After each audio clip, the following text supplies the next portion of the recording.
Ever stop to marvel at how a modest technique for keeping fish fresh in ancient Japan morphed into one of humanity's most adored and refined dining experiences? Today, we'll plunge headfirst into the remarkable saga of sushi, charting its ascent from salt-stained rice bundles to a global symbol of culinary artistry.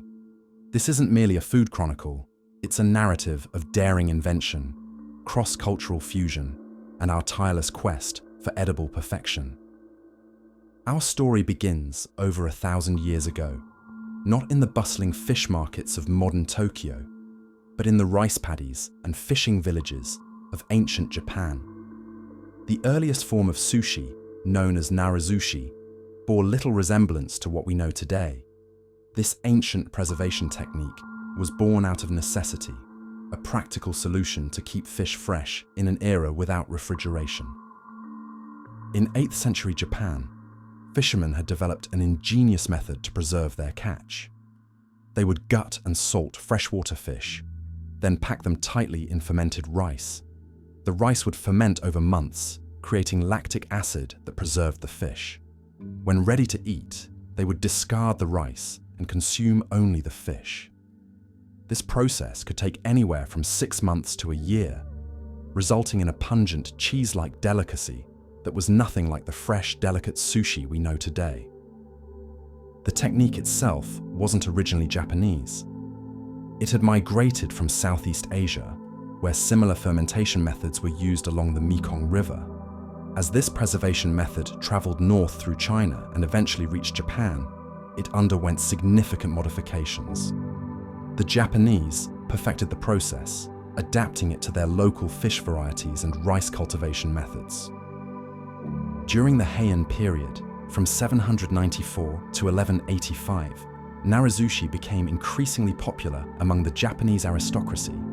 It was considered a luxury item, often presented as gifts to nobles and used in religious ceremonies. The process was so time-intensive and the results so prized that specialized sushi makers, called sushiya, began to emerge as a distinct class of artisans. As we move into the Kamakura period and beyond, we see the first major evolution in sushi preparation.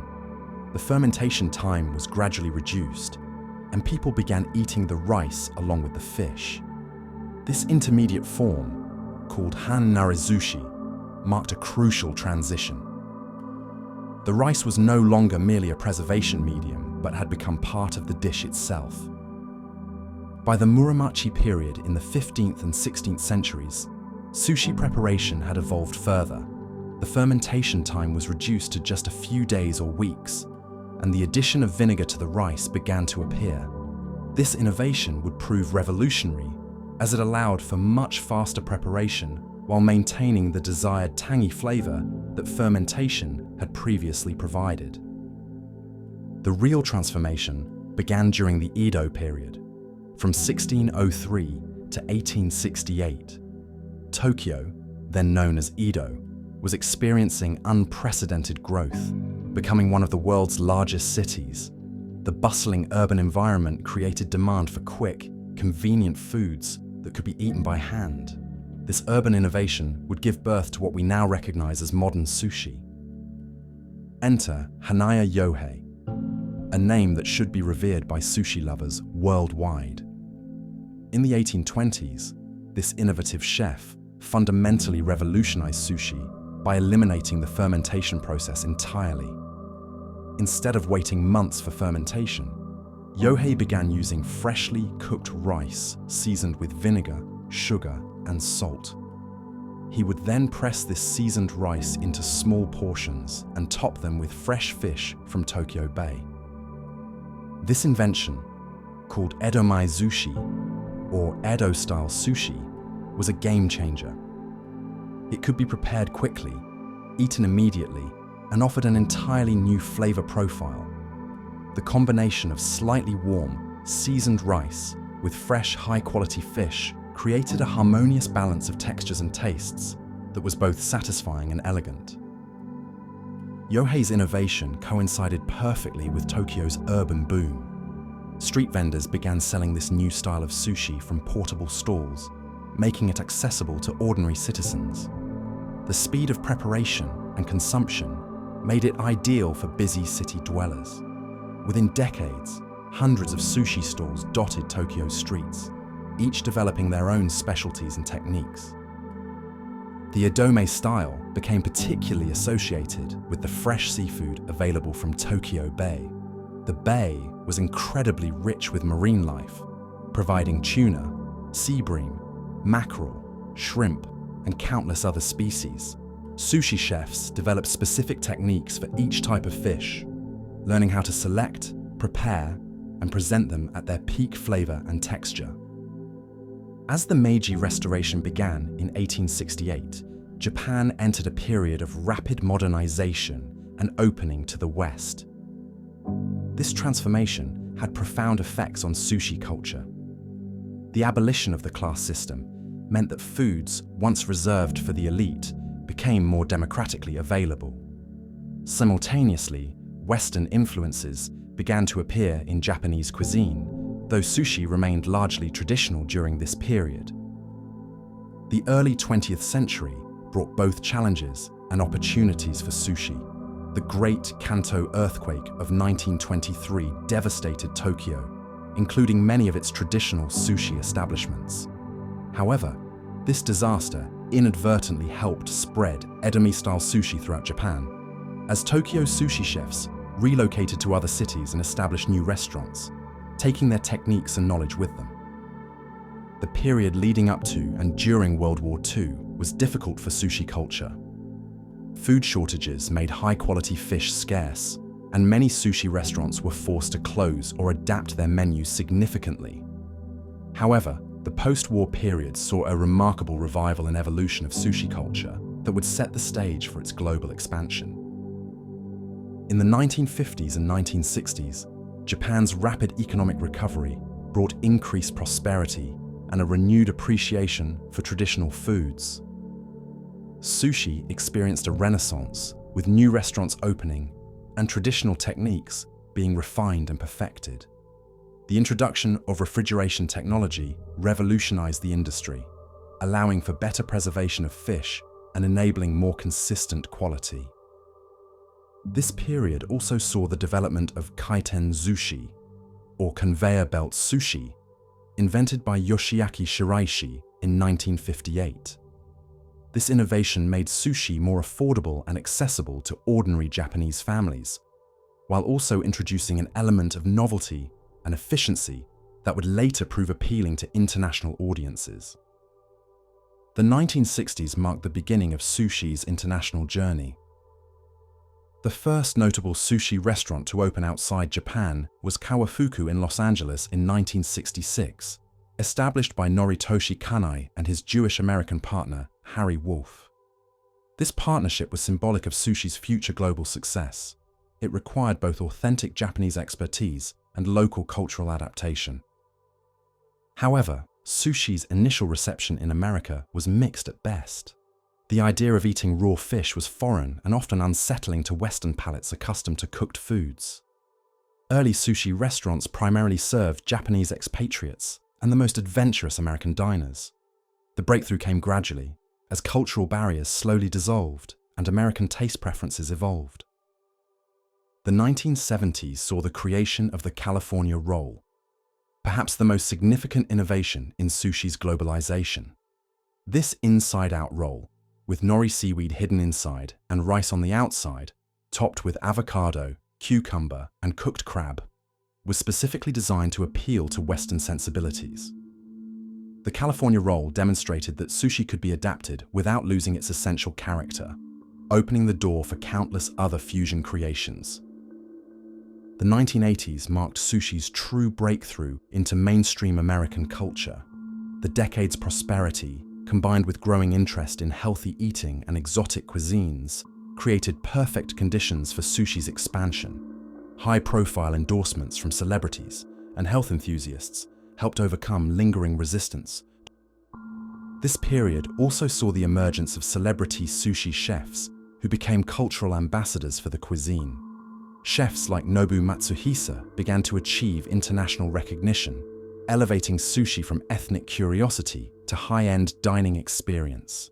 The opening of prestigious sushi restaurants in major cities worldwide demonstrated that sushi could command premium prices and sophisticated clientele. The 1990s and 2000s witnessed an explosion of creativity in sushi preparation as the cuisine continued to globalize. Fusion rolls incorporating local ingredients appeared in restaurants worldwide. Salmon, rarely used in traditional Japanese sushi, became incredibly popular internationally. Tempura fried rolls, cream cheese additions, and various sauces reflected local tastes while maintaining sushi's fundamental appeal. The rise of food television and celebrity chef culture further accelerated sushi's popularity. Cooking shows, documentaries, and food competitions introduced millions of viewers to sushi preparation techniques and culture. The visual appeal of sushi, its colors, precision, and artistry made it perfect for television and social media promotion. The internet age brought new dimensions to sushi culture. Social media platforms showcased beautiful sushi presentations, inspiring home cooks to attempt their own creations. YouTube tutorials made basic sushi making techniques accessible to anyone with internet access. Online reviews and food blogs helped establish quality standards and educated consumers about authentic versus fusion styles. Modern sushi culture encompasses an enormous range of styles, price points, and cultural adaptations. At one end of the spectrum, we have traditional omakase restaurants where master chefs present carefully curated selections of pristine fish over perfectly seasoned rice. These establishments maintain strict adherence to traditional techniques and seasonal selections, often commanding hundreds of dollars per meal. At the other extreme, conveyor belt sushi chains and grocery store sushi make the cuisine accessible to virtually anyone. While purists may critique the quality of mass-produced sushi, its availability has introduced countless people to the cuisine and created new generations of sushi enthusiasts. The globalization of sushi has also led to fascinating regional variations. In Brazil, sushi restaurants often feature tropical fruits and grilled preparations. Scandinavian sushi frequently incorporates salmon and Nordic seafood. Mexican-influenced sushi might include jalapenos and cilantro. Each adaptation reflects local tastes while maintaining sushi's essential appeal. Contemporary sushi culture faces several interesting challenges and opportunities. Sustainability concerns about overfishing have led many establishments to focus on responsibly sourced seafood. Climate change affects traditional fishing grounds, forcing adaptations in species selection and preparation methods. Some high-end restaurants now feature exclusively sustainable seafood, turning environmental consciousness into a selling point. The COVID-19 pandemic significantly impacted sushi culture worldwide. The emphasis on freshness and immediate consumption made takeout and delivery challenging. However, many restaurants adapted by developing new packaging methods and offering sushi-making kits for home preparation. Virtual sushi-making classes became popular during lockdowns, further democratizing the cuisine. Technology continues to reshape sushi culture in fascinating ways. Some restaurants now use artificial intelligence to optimize rice preparation and fish selection. Advanced refrigeration and transportation technologies allow for global sourcing of premium ingredients. 3D printing experiments have even produced sushi-like creations, though traditional preparation methods remain dominant. The cultural significance of sushi extends far beyond mere food. It represents Japanese concepts of craftsmanship, attention to detail, and respect for ingredients. The relationship between sushi chef and diner embodies Japanese hospitality culture. The precision required in sushi preparation has made it a symbol of Japanese perfectionism and dedication to craft. Sushi's journey from ancient preservation method to global phenomenon illustrates broader themes about cultural exchange, adaptation, and evolution. It demonstrates how traditional practices can maintain their essential character while adapting to new environments and tastes. The success of sushi internationally has also helped promote broader interest in Japanese culture, from language and aesthetics to business practices and philosophy. The economics of sushi culture reveal interesting patterns about globalization and cultural value. Premium sushi commands extraordinary prices, with single meals at top Tokyo restaurants costing thousands of dollars. This pricing reflects not just ingredient costs, but also the years of training required to master sushi preparation and the cultural cachet associated with authentic Japanese cuisine. The training of sushi chefs represents one of the most demanding apprenticeships in the culinary world. Traditional training can take over a decade, beginning with years of rice preparation before advancing to fish handling and knife work.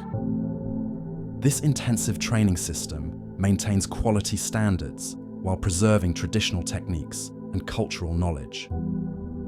As we look toward the future, sushi culture continues to evolve and expand. Plant-based sushi options address growing dietary preferences and environmental concerns. Molecular gastronomy techniques create new textures and presentations while maintaining sushi's visual appeal. Virtual reality dining experiences and other technological innovations promise to further transform how we experience sushi. This remarkable journey continues today as new generations of chefs push boundaries while respecting traditions.